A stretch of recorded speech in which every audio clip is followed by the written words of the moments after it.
जटिल समस्या हो या भाग्य बाधा हो, व्यापार, नौकरी, शादी की समस्या, करियर की चिंता हो या वैवाहिक जीवन में हो सुख का अभाव, पाइए अपनी समस्त ज्योतिषीय तथा वास्तु समस्याओं का सरल, चमत्कारी, प्रभावशाली समाधान।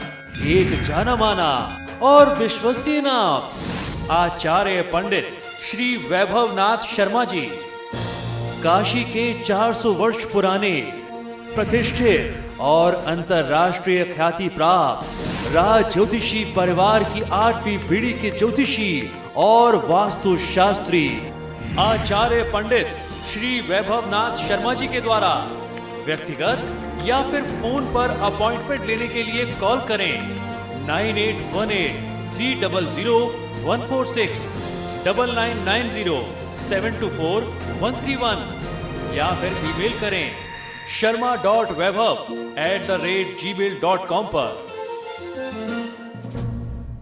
में फिलहाल वक्त एक छोटे से ब्रेक का है। आप सभी हमारे साथ बने रहें, जल्द हाजिर होंगे एक छोटे से ब्रेक के बाद।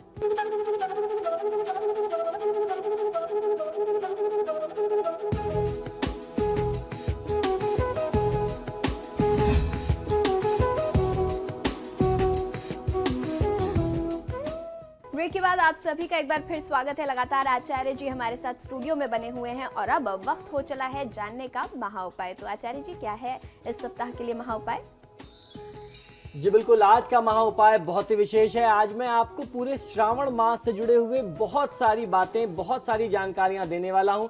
आज हम लोग चर्चा करेंगे कि श्रावण मास में वारों का क्या महात्म्य होता है, तिथियों और पक्षों का क्या महात्म्य होता है और किस प्रकार से आपको भगवान शिव की पूजा आराधना करनी चाहिए, कौन से पुष्प आप प्रयोग करें, किस द्रव्य का प्रयोग आप अपनी किस कामना पूर्ति के लिए कर सकते हैं। तो सबसे पहले जानेंगे कि श्रावण मास में वारों का क्या महात्म्य है। श्रावण मास के प्रथम सोमवार से आरंभ करके निरंतर किए जाने वाला जो व्रत होता है वह सभी मनोकामनाओं को पूर्ण करता है। सोमवार का व्रत जो होता है उसे रोटक कहते हैं। मंगलवार का जो व्रत होता है वह मंगला गौरी, बुधवार का व्रत बुध व्रत, बृहस्पति का जो व्रत होता है वह बृहस्पति देवता के लिए बृहस्पति व्रत कहा जाता है। शुक्रवार का जो व्रत होता है वह जीवंतिका व्रत कहा जाता है। शनिवार का व्रत जो है वह हनुमान जी और नरसिंह देवता की कृपा प्राप्त करने के लिए नरसिंह व्रत, और रविवार का सूर्य व्रत कहलाता है। तो ये तो थी सावन के पक्ष में, सावन के मास में वारों का महत्व मैंने आपको बताया। अब हम जानते हैं श्रावण मास में तिथियों का क्या महात्मा होता है, इनकी क्या भूमिका है।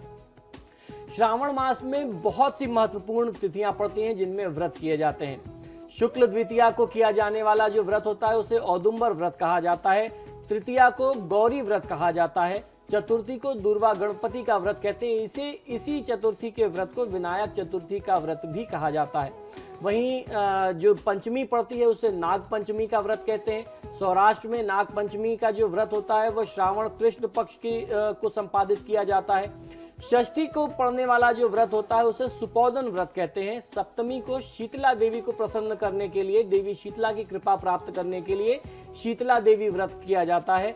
अष्टमी और चतुर्दशी यानी 14 को देवी का व्रत करते हैं। देवी की प्रीति, उनकी कृपा प्राप्त करने के लिए उनके लिए व्रत रखा जाता है। नवमी तिथि को नक्त व्रत किया जाता है, यानी एक समय भोजन कर सकते हैं, ये भी देवी के लिए ही व्रत किया जाता है। दशमी की तिथि में आशा व्रत किया जाता है और द्वादशी को किया जाने वाला जो व्रत है वह श्रीधर व्रत कहला जाता है। ये इस दिन आप एकादशी को व्रत करके जब द्वादशी को पारण करते हैं तो उससे भगवान श्री विष्णु, भगवान श्री कृष्ण की कृपा प्राप्त होती है। मास की अंतिम तिथि यानी पूर्णिमा को विसर्जन कर सभी स्त्रियों को सबसे पहले अपने भाई को उनके जीवन के, उनके स्वास्थ्य की रक्षा और उनके अच्छे भविष्य की कामना हेतु व्रत करना चाहिए। रक्षाबंधन का जो पर्व होता है इसीलिए हम लोग पूर्णिमा की तिथि में मनाते हैं और इसी कामना के साथ रक्षा सूत्र बांधते हैं। उसके बाद प्रथमा से अमावस्या की तिथि तक यानी प्रतिपदा से लेकर के अमावस्या की तिथि तक किए जाने वाले जो उपवास हैं उनके देवी देवता भी भिन्न भिन्न हैं। तो किस प्रकार से आपको किस देवी देवता का कौन सी तिथि है ये भी जानकारी आपको हो जानी चाहिए, इसकी भी जानकारी आप रखिए।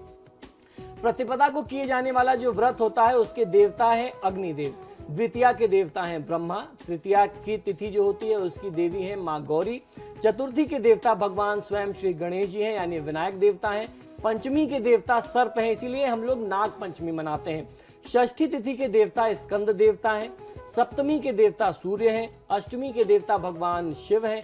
नवमी की जो देवी हैं वह दुर्गा हैं, यानी नवमी तिथि की देवी जो है अधिष्ठात्री देवी वह देवी दुर्गा हैं।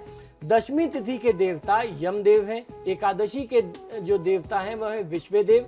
द्वादशी के देवता जो है वह हरिनारायण यानी भगवान श्री विष्णु स्वयं है। त्रयोदशी के देवता जो है वह है रतिपति कामदेव, यानी कामदेव की तिथि जो है वह त्रयोदशी तिथि है। चतुर्दशी जो है पुनः एक बार भगवान शिव की तिथि हो जाती है। पूर्णमासी के जो देवता है वो है चंद्रदेव, क्योंकि पूर्णिमा की तिथि पर चंद्रमा जो है वो अपनी 16 कलाओं से परिपूर्ण होता है, इस वजह से वह तिथि जो है चंद्रदेव को समर्पित है। और अमावस्या को किए जाने वाला जो व्रत होता है, उस दिन जो आप पूजा पाठ करते हैं, उसके अधिष्ठाता देवता या उसके आराध्य देव जो है वो आपके पितृ होते हैं। आपके और हमारे पितरों की जो तिथि है वह अमावस्या की तिथि है। इसीलिए अमावस्या की तिथि में पितरों के निमित्त किए जाने वाले पूजा पाठ बहुत विशेष महात्मा रखते हैं। श्रावण में शिव रुद्री के पाठ का महात्मा बहुत अधिक होता है। आपने अक्सर देखा होगा, लोग अष्टाध्यायी कराते हैं अपने घर में। रुद्राभिषेक के अनेक प्रकार हैं, नाना प्रकार के द्रव्यों से रुद्राभिषेक कराया जाता है। इसके फल का वर्णन इस प्रकार है। शिव पूजक सर्वप्रथम संकल्प करे, तत्पश्चात शिवलिंग को पंचामृत से स्नान करा करके निष्ठा पूर्वक यथाशक्ति ओम नमः शिवाय का जप करे। सुयोग्य ब्राह्मणों द्वारा रुद्राष्टाध्यायी का पाठ करवाए और उसका स्वयं श्रवण करे। रुद्री के एक पाठ से बाल ग्रहों की शांति होती है, यानी यदि आपने एक पाठ से रुद्राभिषेक किया है भगवान का, तो बाल ग्रहों की शांति होती है। बाल ग्रह क्या होते हैं? जो भी ग्रह जिनके अंश, जिनकी डिग्रीज कमजोर होते हैं, ग्रहों की एक अपनी अवस्था होती है। जैसे हम बच्चे से मैच्योर होते हैं, वृद्ध होते हैं, वैसे ग्रहों की भी अपनी डिग्रीज के चलते उनकी भी एक अवस्था होती है। तो जो बाल ग्रह होते हैं, जिनकी डिग्रीज कम होती हैं, एक पाठ से उन ग्रहों की शांति हो जाती है। वहीं 3 पाठ से उपद्रव की शांति होती है, जो आपके जीवन में समस्याएं चल रही हैं उसकी शांति होती है। 5 रुद्राभिषेक के पाठ करने से, रुद्राभिषेक करने से, रुद्राष्टाध्यायी के पाठ से ग्रहों की शांति हो जाती है। 7 पाठ से भय की शांति होती है। 9 पाठ कर लेने से सभी प्रकार की शांति और वाजपेयी यज्ञ की प्राप्ति होती है। और 11 पाठ कर लेने से राजा का वशीकरण होता है, ऐसा हमारे धर्मशास्त्रों का मत है, और विविध विभूतियों की प्राप्ति होती है। इस प्रकार 11 पाठ कर लेने से एक रुद्र का पाठ पूर्ण हो जाता है। रुद्र का अर्थ ही अगर आप व्याकरण में देखें, हिंदी व्याकरण में, यानी 11 होता है। तो जब आप 11 पाठ कर लेते हैं तो एक रुद्र का पाठ पूरा हो जाता है। 3 रुद्र का पाठ करने से, यानी 33 पाठ कर लेने से कामना की सिद्धि और शत्रुओं का नाश होता है। 5 रुद्र का पाठ हो जाने से शत्रु और स्त्री का वशीकरण होता है। 7 रुद्र की पाठ हो जाने से सुख की प्राप्ति होती है। 9 रुद्र का पाठ परिपूर्ण होने से पुत्र पौत्र धन धान्य की समृद्धि और हर प्रकार की प्राप्ति मिलती है। इस प्रकार 9 रुद्रों का पाठ कर लेने से महारुद्र का फल प्राप्त हो जाता है, जिससे राजभय का नाश होता है, शत्रु का उच्चाटन होता है, धर्म, अर्थ और काम और मोक्ष की सिद्धि मिलती है। इन जो पुरुषार्थ चतुष्टय हमारे धर्मशास्त्र में बताए गए हैं उनकी सिद्धि होती है। अकाल मृत्यु से रक्षा होती है तथा आरोग्य, यश और श्री की प्राप्ति होती है। 3 महारुद्रों से असाध्य कार्य की सिद्धि हो जाती है। 5 महारुद्रों से राज्य कामना की सिद्धि होती है। 7 महारुद्रों से सप्तलोक की सिद्धि होती है। और 9 महारुद्रों के पाठ से पुनर्जन्म से निवृत्ति मिल जाती है, यानी ये जन्म मरण के बंधन में जो हम मनुष्य फंसे हुए हैं, इससे हमको मुक्ति मिल जाती है। ग्रह दोष की शांति, ज्वर, अतिसार, वात, पित्त व कफ जन्य रोगों से भी रक्षा होती है। सभी प्रकार की सिद्धि तथा आरोग्यता की प्राप्ति होती है। रुद्राभिषेक के नाना प्रकार के फल मिलते हैं। भगवान शंकर का श्रेष्ठ द्रव्यों से अभिषेक करने का फल क्या होता है, आइए ये भी मैं आपको बताता हूं। किस कामना की सिद्धि के लिए आपको किस जल से, किस द्रव्य से उनका अभिषेक करना चाहिए। जल अर्पित करने से, यानी सिर्फ सिंपली जल से अभिषेक करने से, साधारण तौर पर जल आपने अर्पित किया शिवलिंग पर, तो आपको धन की और समृद्धि की प्राप्ति होती है, वर्षा होती है आपके क्षेत्र में, आपके राज्य में।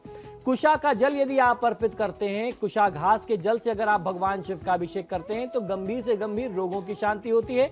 ये मेरा बहुत व्यक्तिगत अनुभव है। बहुत सारे लोगों के लिए हम लोगों ने ऐसे अनुष्ठान कराए जिससे लोगों को लाभ मिलता है।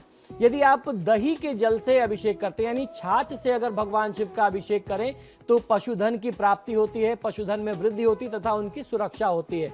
वहीं ईंख के रस से यानी गन्ने के रस से यदि आप अभिषेक करते हैं तो लक्ष्मी की प्राप्ति होती है।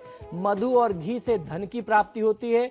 दुग्ध से पुत्र की प्राप्ति होती है। यदि अगर आप पुत्र की कामना रखते हैं तो कच्चे दूध से आपको भगवान शिव का अभिषेक करना चाहिए। जल मिश्रित दुग्ध की धारा से मानसिक शांति।